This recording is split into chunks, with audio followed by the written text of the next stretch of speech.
You're on the second episode of Behind the Lenses with the GREATEZT Productions. Man, what it is, man? Man, what it is, man? Hey, look. I had to get you for the second interview because, like, I've been seeing you, bro. You're a young boy. You're working. I just gotta know. So, just tell the world about you. Like, what's your name?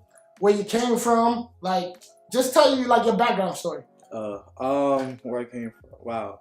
My name is Andrin. I was born here, but my parents, they're Haitians, island folks. Other, other stuff, but not to really mention it. Where I'm from, where I came from, as far as like high school. Yeah, for high school. I went to your nationality. Oh, okay. I went to William H. Turner Tech. It was a high school up in Little River. It was by Central. Some people don't even know where Turner Tech is at. It's by Central. Like, that's correct, next to Central. I'm American, Haitian.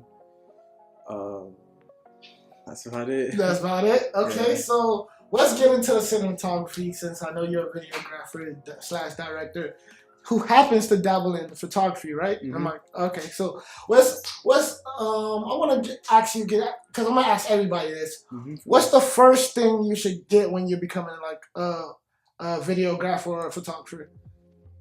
Passion. Passion? Passion. So you don't need any tools. You just need to have passion first. Yes. I think, people will be like, okay, wow, I'm going to be a videographer. Boom, I'm going to get a camera. The first thing you need is passion, because I've seen people who actually got in the camera mm-hmm. and their lack of passion for doing it is just dead. They'll probably look at it as like, nothing is wrong, with experimenting, of mm-hmm. course. Like, I just want to pick up a camera and see, maybe if I like it or not. But if you plan to take it to another level where you plan to charge or, build a business with it, I feel like you should have some type of love behind it first. Oh, okay. I like what you said. So let's talk about that. You say people should like do something for free, So do you believe in free work? Do I believe in free work? I believe in opportunity. Like, you have to look at it like that. Okay, like, so it's opportunity. But over free work is opportunity, not just that you're doing it for free. If it's an opportunity, then you would do it for free. Yeah, if it's an opportunity on like, as far as, okay, are you talking about like as far as as you starting or starting or you well established? I say let's go with starting. All right, starting. It's okay to do free work because mm-hmm. You're just beginning. Who are you to charge? Nothing is really wrong with doing free work. The way I look at it is, I just feel like it's a good base for you to begin working. Yeah, start getting a work habit, your work ethic going on. Knowing what would you do if you actually come in a set and they actually paid you. That's the cool opportunities that come with it. As far as looking at it in a bad way, no one shouldn't don't even look at it in a bad way, because if you're gonna be doing this is just temporary. Mm-hmm. Everything is just temporary. You're gonna be doing some free gigs here and there, practicing with people, doing all that free stuff just for now, and then when the time is right, then you get to. So what about about 3 years, 4 years down the line? Do you still feel like it's okay to do free work? If you feel like you know your worth, mm-hmm. you should eventually start charging. Yeah. Okay. All right. Let's get into more depth of videography or cinematography or mm-hmm. whatever term people like to use. Mm-hmm. Okay. What program do you use? I know a lot of people do use Premiere Pro or Final Cut. Which one do you prefer? Prefer is I never use Final Cut. Oh, okay. So you can't really judge on versus. Okay, so you primarily use what? Premiere Pro. But the program I started with first that no one doesn't really know, Sony Vegas. Oh, hey, I know about Sony Vegas. People still use Sony Vegas to this day. So don't sleep on it now. Yeah, I'll never sleep on it. The only reason why I had to switch is because in school, in high school, everybody was on Premiere. And my teacher kind of told me, I gotta get out Sony Vegas. That's like baby stuff. That's little kid stuff. And I'm like, damn. let's talk about who inspired you to pick up a camera. There was so many reasons why I picked up a camera. There's directors I've seen, you know, before when I first started doing the camera stuff. Because the reason why I picked up a camera is completely different. Like, out of people inspiring me and all that other stuff. The reason why I actually picked up a camera was to just take pictures of my shoes, because I used to be a big sneakerhead. But as far as like getting a camera, no, as far as who inspires me right now, I'd say YC Imaging, Creative Ryan. There's a lot of crazy directors.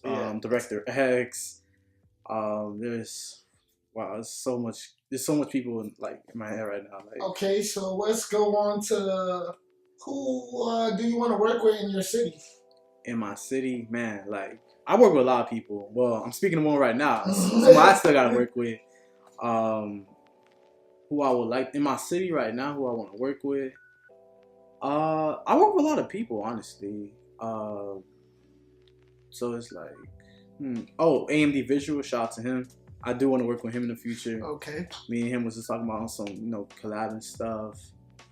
I already work with a lot of people. Slight Work, Layback Zoe, 10-4 Transparency, Brian Bryce. Shout out to them boys. They on their grind. Kill 'em Pics. There's a lot of people I work with right now. But in my city, like I want to work with Cloud Cinema. He's dope. Love his work. Oh, I seen Wavy Lord. He's out here. Oh yeah, he out here. Benny Flash. That's another guy I really want to work with. There's a lot of. You're talking about a lot of people. Yeah. Okay, let's talk about your age. Like, what age did you pick up the camera, and what age are you now? What age did I pick up a camera? It was sophomore year, so I had to be.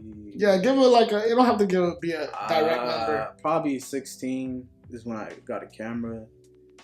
So I was sophomore year, it was 3 years ago. So sophomore year, I picked up a camera. So you've been doing this for like 3 years, 4 years strong? Yeah, the things when I actually turned into a business, that was my junior year when I actually made this an established business. As far as my sophomore year, there was like a number of reasons why I actually got a camera. So I was in AET, shout out to them. I was in AET, the Academy of Entertainment Technology. In Turner Tech, we had many academies. There was health, public service, and all those other ones, and AET was a part of them. So I was in it. I felt like I was not being used right, like not in a bad way. Shout out to Mr. Pearson. But just so you felt like your talents could go more far. Yeah, because he was not letting anybody use the cameras but the seniors and stuff, and people he felt like that was, the one. And that's when it just sparked me, you know what, I want my own camera. So yeah, I like that, because on my last interview, I was like explaining to Rick, I was like, basically, did your first no or that first negativity push you to go harder? Do you feel like in this game you need motivation? In this game you need motivation? Yes, that is a big factor, but sometimes you have to realize that, not in a bad way, of course. Motivation, you shouldn't really depend on it to work. It's one of those factors where it's supposed to be built in your brain. You still have to work, because motivation, it could last you a long time, or it could last you a short period of time.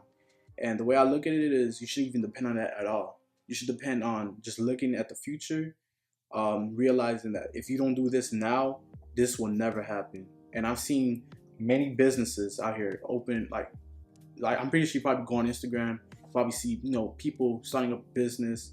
It's cool, it's a little bit high, everybody getting excited. Boom, is their first business, but then a couple months later, it's a flop. It's not even a flop. They just gone. It's gone. They just gone. And guess what? I guess they probably lost motivation. And that's where people they be excited. Oh, I'm gonna open up a business. So you decide that work over motivation. Yes. So you just have to be disciplined. Discipline is the key. That's so self-discipline. Self-discipline is the key. Oh, I like that. So let's go into what do you say your style is in My the style? cinematography? Yeah. As far as videography? Yeah, like is it more documentary style or is it more like cinematic? Is it more like what is your Cinematic. cinematic? I like cinematic. If people always tell me, well, this is like a movie when it comes to my work, I really take so much pride in that because that's the feeling I like to give out. Even it could be something so small like prom. I make sure that comes out. I make sure I make a cinematic vibe out of everything I create, no matter what type of situation it is. I just I love movies. Like I love movies, and I feel like watching movies gave me watching a lot of movies and seeing how like the great studios, Steven Spielberg. There's so much more, but seeing how they do it in their style, I kind of mimic it and try to switch it into my sort of style. But I do it in a way where it's not even for movies itself. It's just for little. It's like for small gigs, Small music videos. In music videos nowadays, people don't like to mix the song with the video. How important do you think that is? I honestly think that there's many ways you could go about it. Some directors they would have complete control over their video or over the artist's video. They may want that, or the artist may say, "Hey, I have a plan and I want you to capture like this." It may not make sense even on both ends. Maybe the director may have a whole different approach for it, as well as the artist. But it all depends on the vision and what you plan to really get out of it, on what you want the viewer to really see. Like, yeah, there may be there may be a song about toting or shooting shootouts, but it may be a whole different scenario about love or something. It could work in many ways, but as long as you just capture how you see it and how you want the audience to see it. So you think it's more like artistic form. So it's like how you want the people to approach the. Yeah, basically, like for example, we look at clothes, and sometimes we may not even understand why is there's holes in our clothes, or why there's I don't know why this is like black or this part is blue. Like we might not even know what's the meaning behind it, but guess what? It still looks cool, and we're still gonna buy it anyway. That's the truth. Do you rather be a one-man band or you rather have a team? Man, let me tell you, collabing is the best thing ever. Collabing is honestly the best thing ever. Usually when I go to my music video shoots, nowadays it's kind of rare that I be solo. It's either I'm with Slightwork, shout out to him, Laidback Zoe, she loves RJ, 10 for Transparency, Killing Pics. If I'm alone, that means they're really busy or they're working or something. But collabing is by far so important, and I feel like I've gotten my best work off of collabing. And for every video director out there, you should really collab, and I think you should benefit from it. Some videographers, they like to stay to themselves. It's understandable, of course. Sometimes videographers may look at it like, oh, I don't want another videographer trying to steal my client, and all that other stuff. But sometimes it's good to be a little bit open-minded, and because I admit there are some videographers out there who would go out their way and try to purposely steal, another man's client. It be like that sometimes, but I never run into that. Yeah. But some videographers, I've approached, they've kind of ran into that. So, it's one of those things where understandable, of course, but it's good to, get out that mindset and just collab, because you can get so much more ideas out of it. Some stuff you may not even be thinking about, and another videographer may be thinking about. It could come out way better. Or so you collab ideas. Two brains in one shoot. Amazing. That's why teamwork. So you vote teamwork over one man band. Teamwork over one man band all day. Okay, so let's talk about what's your go-to choice. Like when it comes to any film work, what's your go-to? Is it your picking up your Ronin, or is it your Canon? Is it a Sony camera? Tell us what's your choice. Well, right now I shoot with Canon 5D Mark III. I used to shoot with a 70D in all of 2017. I used to shoot with a 70D, 70D, 70D. I recently started shooting with the 5D Mark III. That's kind of my go-to. What's the lens combo? Lens combo, favorite lens in the world. I don't care. I'll put on a red camera. Don't care. 24 through 105. Favorite lens in the world. So versatile. Zoom lens. Get wide angles. That's the L lens, right? Okay. Red, one with the red ring. So amazing. It's a low aperture. Wow, it's a low aperture. It's amazing. Great lens. Love it. I recommend anybody use it. And then the nifty 50. Ooh. Everybody needs that lens in a camera bag. I don't care. That's a must. That's a must. That's a must. A nifty 50. A nifty 50. I shoot for. Hey, so for all the videographers, photographers out there, get a nifty 50. Yep. All right, you heard from the greatest. Yep. Nifty 50. I used to shoot with a 1.8. Now I shoot with 1.4. I just want more bokeh and more. I just want to make sure everything is like blurred out except that one person. So I mean, you can still get that with the 1.8, but the 1.4, it just, I don't know, it just gives me a more amazing look. How do you go about pricing? Let's not talk about numbers specifically. Let's talk about, do you believe in packages? Do you do a starting rate? Like what is it? I admit right now my prices are kind of, I don't have too much knowledge about how a person should price and stuff. It all depends on what you do. What I do really consider knowing your worth. What would you be satisfied with? Packages, yes, packages are important because what happens is you get to just keep it right there. Like, okay, this comes with amount of pictures or amount of videos, amount of time, locations. Yeah, you'll save a lot more time, money, a lot of way more effort than you're supposed to be doing. If you do packages, there's a lot of that goes along with it. So what is your go-to thing? Is it packages or you just do starting rate and then as people add on stuff, you add on prices? I usually have flat rates. Flat rates? Flat rates only because I admit the only thing I just feel like I'm just like, I sort of lack at will be, because I would like to do packages, but I know myself. If somebody tell me it's a 1 hour shoot, I know I'm probably be there for like 2 hours. Oh, 2 hours, yeah. Because I'm the type of person. You want your thing to come out perfect. You gotta get everything. Yeah, like no matter how tired I am, no matter how much I want to leave, I don't leave until everything is like, perfect. It's like yeah, basically that's why a flat rate kind of, comes right then and there for me. I still do packages, of course. I'm actually working on making a whole system for that for the summer.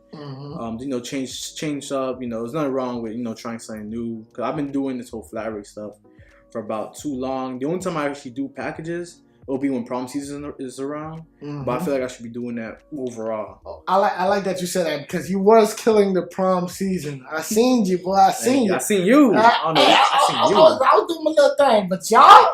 You slight work, all y'all boys. I see y'all going very ham. You and your team was going very ham. So I wanted to talk about, how do you get your clients? Is it from word of mouth or is it from Instagram? Where is the main thing that you do when it comes to getting clients? Man, I'm gonna tell you this. Now, I'm kind of glad you asked me that question because this is how I look at it. Getting clients depends solely on your image. That right there is completely everything. Like, your image. Yes, you can have great work. Yes, you may charge very cheap, but who will know that? Who will go on you have to make sure your Instagram looks good. I'm not, people out there, like, they may not even produce the best quality work, but they have more clients. Wanna know why? Because their Instagram does it shows everything. Yeah, it's the branding side. Professional. It's the branding side. Nice. Like, there's many ways you could go about it. I feel like people who are just not who are not getting the clients that they want, they're missing out on that. They're missing out on branding themselves, right? Because to me, it's impossible not to get clients.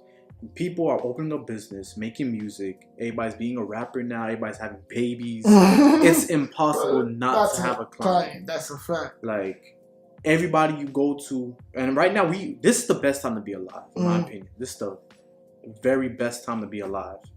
Everybody wants to be an entrepreneur. Everybody's like opening themselves to that lifestyle. And what do they need? They need visuals. They need some image, photography, branding, everything. Everything. That's why right now is the best time to be a photographer / videographer. Everybody's being models now. Everybody needs. Think about it. Have you ever been to an event that hasn't had a photographer? Like nowadays every event has a videographer or a photographer. Because it's needed. People want to start showing their lives through a lens, and that's why I love 2018 right now. Everybody's just open up. So what is your main source of, like, I guess, client booking? So is it through your Instagram DMs, or is it more people call you through family members and be like, hey, I know this person? It's a little bit of both, but I wouldn't really say like family members all the way. It'll be clients recommending me to other people. Oh, okay. Like Instagram, yes. So more referrals. Yeah, more referrals. And referrals to Instagram.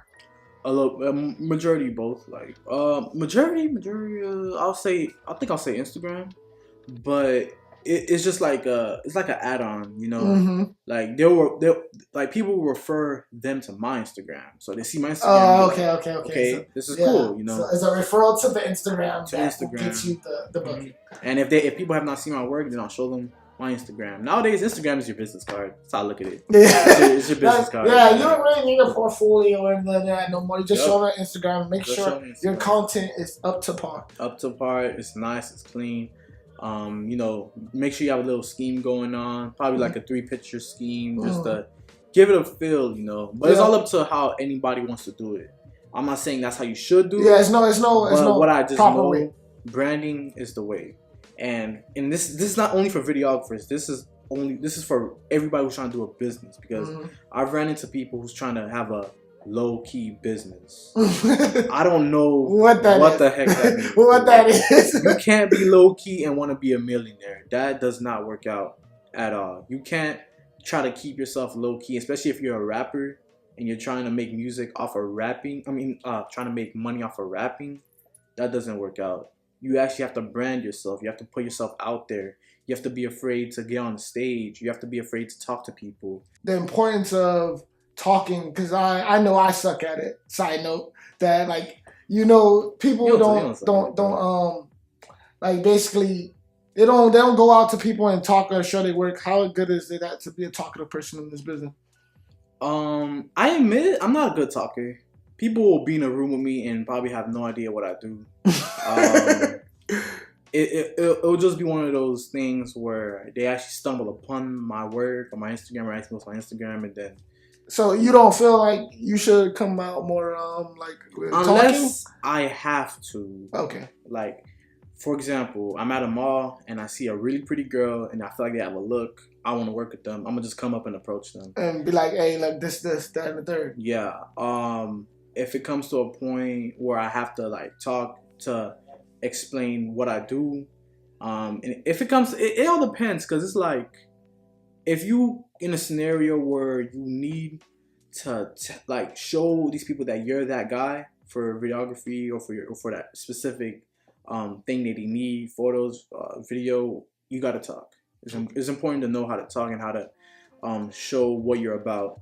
And me, I don't know how to talk, but I kind of let my work speak for itself. And that's how I kind of look at it. Like, sometimes you gotta let your work speak for itself. But if you feel like that's still not enough, learn how to talk. I don't know how to talk good myself, but I just sometimes let my work speak for itself, and then I get to talking. I admit that's something everybody needs to work on. The best businessmen I know, they know how to talk. That's a fact. When it comes to I guess a set, people don't know that it's levels to sets. We have audio, lighting, camera choices, rigs. What is the most important thing out of all those? As in lighting, your camera choice, your rig. What is the most important? Lighting is important. In all honesty, you could have a Canon T2i. You can have any low. You can have any. You don't need you don't need a high quality camera. And just to really get that certain look, you know, all you really need to really help you with everything, in my opinion, is just lighting. Lighting, shoulder rigs, and all that stuff. The camera is an add-on, but if you have lighting mastered, like look at this red behind me, I've seen, because Vulture Visions has that lighting point. And even if an iPhone 5 shot this, I'm pretty sure master quality next to a Canon, probably a red or not, like an iPhone 10, 8, whatever. Match it up, it'll probably look kind of identical. Yeah, because guess what? The lighting is helping. It's levels to the lighting. Levels to the lighting. Let's get more into like the brain of the photographer or the videographer. Okay, so I know in this game it can get saturated. So crazy. What keeps you going? Is it the economics of it? Is it the love? What keeps you going in this game? The love is there. It'll always be there. I love doing this. I admit it does get tiring. It does get frustrating, but I know where I want to be, like years from now. So me just keeping that in mind, that keeps me going. I get the money. Does that keep me going? The crazy thing is, I don't even like. I admit the money's cool. It keeps us out the streets. Yeah. You know, it pays bills. But the only thing I would just really, you know, I use the money for is just to up my gear so I can get more crazy looks.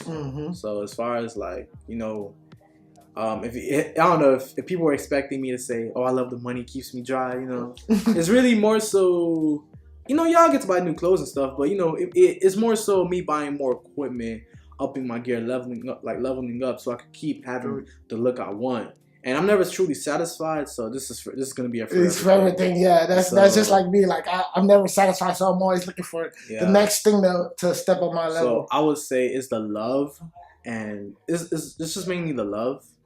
Alright, so when you do photography work, what, like, you know, I know is people have commercials, like, you know, commercial shoots, or what do you focus on when you come to photography side of everything? If it's more self-branding, or do you do more portraits? What is it when it comes to doing the photography stuff? I'm more so, I like doing candids. It's cool. So more just the feel free type of vibes. Yeah, I like the feel free type of vibes. As far as commercial, it's cool too, but I just like the authenticity of photos. Like, I like when stuff just happened right then and there. That's really the capture. Best boom, like somebody popping a bottle and you just captured it. Like, I remember when I first started doing photography, my first ever shoot was a prom shoot. And the girl, she was like somewhat fixing her hair, and I don't know if she was fixing or scratching it or something, but it ended up being one of my best photos to this day. And that right there was what really put me on the map, sort of, and that's what made me be known as GREATEZT Productions. And I guess I like doing candids a lot. Like, candids are really cool. All right, I keep on saying that was the last question, but this is the final question that I'm gonna ask you. I swear, so I can let you go. But so what's next for you? Leaving Miami and traveling the world. I feel like that right there, that's kind of my end goal. That's my next, and that's my end goal. And I just feel like I'm gonna gain a lot of cool experiences just leaving my city. I'm not gonna forget about my city, of course, but I just want to be able to just travel, you know, get new vibes, you know, take different pictures out of different states. Yeah, so probably leave the country, get some cool vibes. Costa Rica, Germany, London. Anywhere that just seems so lit to me. I just can't wait for the opportunity to come. I feel like it's gonna come pretty soon. All right, so where can they find you? Where can they find me? Yes, your social media platforms. You're gonna always see me active. You're gonna always see me active on Instagram at GREATEZT Productions. GREATEZT with a Z. So the S is like backwards. How I came up with the name. So it's a Z. You can find me on YouTube, GREATEZT Productions. Those two platforms you'll probably find me a lot on. Uh, follow me on Twitter too, GREATEZT Flicks. There's many other. You guys could hit me up anywhere.